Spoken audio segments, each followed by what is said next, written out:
తెలంగాణ గడ్డ మీద గులాబీ జెండా మన గులాబీ జెండా ఎగురుతుంది కేసీఆర్ గులాబీ జెండా కారు గుర్తు జెండా తెలంగాణ తెలంగాణ తెలంగాణ నేల మీద గులాబీ జెండా మన గులాబీ జెండా ఎగురుతుంది కారు గుర్తు గులాబీ జెండా మన గుండెల నిండా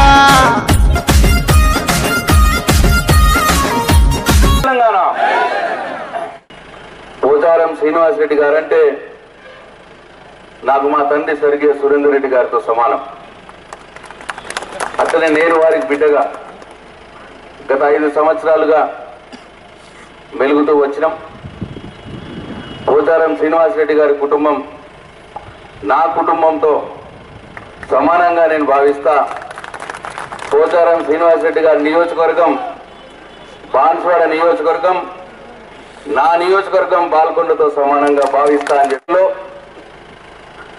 గౌరవ ముఖ్యమంత్రి కేసీఆర్ గారు చేసినటువంటి అనేక అభివృద్ధి సంక్షేమ కార్యక్రమాలు తెలంగాణ ప్రజలకు అందరికీ అందినాయి కాబట్టి వాటి ఫలాలు అనుభవించారు కాబట్టి మళ్ళా ముఖ్యమంత్రి కేసీఆర్ రావాలా అని చెప్పి మొన్న అందరూ కూడా ఒక దిక్కుగా అనుకొని కారు గుర్తు కోటేసి ముఖ్యమంత్రిగా కేసీఆర్ తీసుకొచ్చిన సంగతి మనందరికి తెలుసు.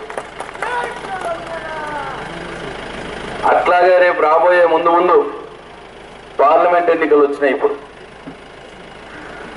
ఎట్లయితే కేసీఆర్ని ముఖ్యమంత్రిగా మనం రావాలని కోరుకున్నామో అట్టనే కేసీఆర్ పెట్టిన అభ్యర్థి వాళ్ళ మనకు ఎంపీగా కూడా రావాలని చెప్పి మనందరం కోరుకోవాలి, గట్టిగా పనిచేయాలని చెప్పి మీ అందరికీ మనవి చేస్తా ఉన్నా. ఎందుకంటే రాష్ట్ర ప్రభుత్వంగా కేసీఆర్ చేయవలసినటువంటి అనేక పనులు చేసి చూపించారు. అది రైతులకు 24 గంటల కరెంటు కావచ్చు, రైతు బంధు ప్రోగ్రాం, ఆయన చేయిలో ఉన్నటువంటి అన్ని పనులు కూడా వాళ్ళ తెలంగాణ ప్రజలకు చేసి పెట్టారు.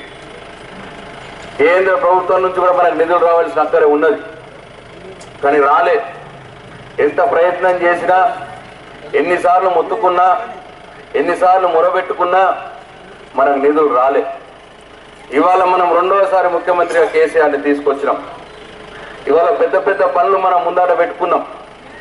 ఇవాళ ప్రతి ఎకరానికి సాగునీరు రావాలి, కాళేశ్వరం నీళ్ళు వచ్చి నిజాం సాగర్లో నిండాలి, నిజాం సాగర్ నీళ్లతోటి జుక్కలు, ఎల్లారెడ్డి, కామారెడ్డి, బాన్స్వాడ నియోజకవర్గాలు కాళేశ్వరం నీళ్లు నిజాం సాగర్ ద్వారా వచ్చి మన పొలాలు పండాలి. ఈ కార్యక్రమం ఇవాళ ముందాట పెట్టుకున్నాం. అయితా ఉన్నాయి పనులు, కానీ ఇంకా మనకు డబ్బులు అవసరం ఉన్నది, పైసలు అవసరం ఉన్నది. ఎట్లనైతే ఆంధ్రాలో పోలవరం ప్రాజెక్టుకు నేషనల్ ప్రాజెక్టుగా పరిగణించి వాళ్ళ డబ్బులు మొత్తం కేంద్ర ప్రభుత్వమే పోలవరం ప్రాజెక్టు కడుతున్నదో మనం కూడా అడిగినాం. కానీ మొత్తం ప్రాజెక్టు కట్టకపోయినా పర్లేదు, మాకు కొంత సహాయం చేయండి, మా కాళేశ్వరం ప్రాజెక్టుకి ఒక 50% మేము పెట్టుకుంటాం, 50% మీరు సహాయం చేయండి. మేము కూడా ఈ దేశంలో భాగమే, తెలంగాణ రాష్ట్రం కూడా ఈ దేశంలోని భాగమే. ఎట్లయితే మీ ఆంధ్రకు పోలవరం ప్రాజెక్టుకు మొత్తం పైసలు ఇస్తున్నారో 100%, మరి మాకు ఒక 50% అని ఇవ్వండి అంటే ఇవ్వలేదు వాళ్ళు. ఇవాళ మన అక్కడి నుంచి డబ్బులు తెచ్చుకొని మనం కాళేశ్వరం ప్రాజెక్టు పూర్తి చేసుకోవాల్సిన అవసరం ఉన్నది. దానికోసం ఇవాళ మనకు బలం కావాలి. ఢిల్లీలో కొట్లాడే ఎంపీల బలం ఇవాళ టీఆర్ఎస్ పార్టీకి కావాలి.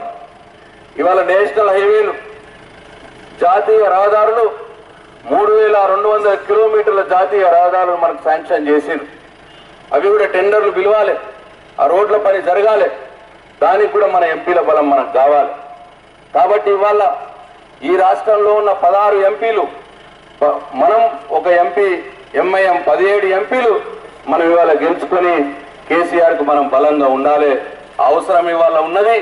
ఈ 17 మంది ఎంపీలను పెట్టుకొని ఇవాళ ఈ దేశంలో ఇంకొక రాజకీయ వ్యవస్థని, ఇంకా కొందరు మిత్రుల్ని కలుపుకొని ఒక 100 మంది ఎంపీల గుంపుతో నిలబడి ఇవాళ మన రాష్ట్రానికి, వాళ్ళ రాష్ట్రాలకి కావలసిన నిధులు కూడా తెచ్చుకునే అక్కర ఇవాళ ఎట్టయినా ఉన్నది.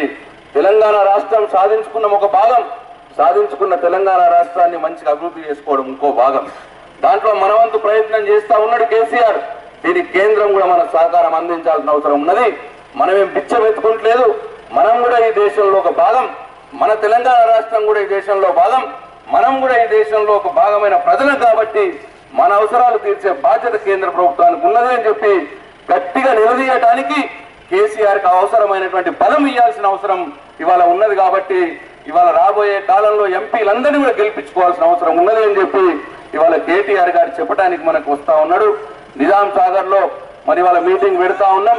13వ తారీఖు నాడు మీటింగ్ పెడతా ఉన్నారు. కాబట్టి మనందరం కూడా ప్రతి గ్రామాల నుంచి ముఖ్య కార్యకర్తలం కూడా ఆ మీటింగ్ కు ఆరదై వాళ్ళు చెప్పింది విని మరి ఇప్పుడు నేను చెప్పిన విధంగా కేసీఆర్ కు బలం చేకూర్చే విధంగా మన ఎంపీని ముందటి కంటే ఎక్కువ మెజారిటీతో గెలిపించుకొని ఇవాళ కేసీఆర్ కు బహుమానంగా ఇవ్వాల్సిన అవసరం ఉన్నదని చెప్పి ఆ రకంగా మనం పనిచేసుకుంటూ ముందుకు పోవాల్సిన అవసరం ఉన్నది అని చెప్పి మీ అందరికీ మనవి చేసుకుంటూ మరొకసారి బాన్సువాడ నియోజకవర్గ టీఆర్ఎస్ పార్టీ కార్యకర్తలకు నాయకులకు కూడా నా హృదయపూర్వక ధన్యవాదాలు తెలియజేస్తూ మీ ప్రేమని గుండెలో పెట్టుకొని కలకాలం ఉంటానని చెప్పి మీ అందరికీ నేను మనవి చేసుకుంటూ సెలవు తీసుకుంటున్నా. జై తెలంగాణ, జై తెలంగాణ. పోచారం శ్రీనివాసరెడ్డి గారి నాయకత్వం, కేసీఆర్ గారి నాయకత్వం. జై తెలంగాణ.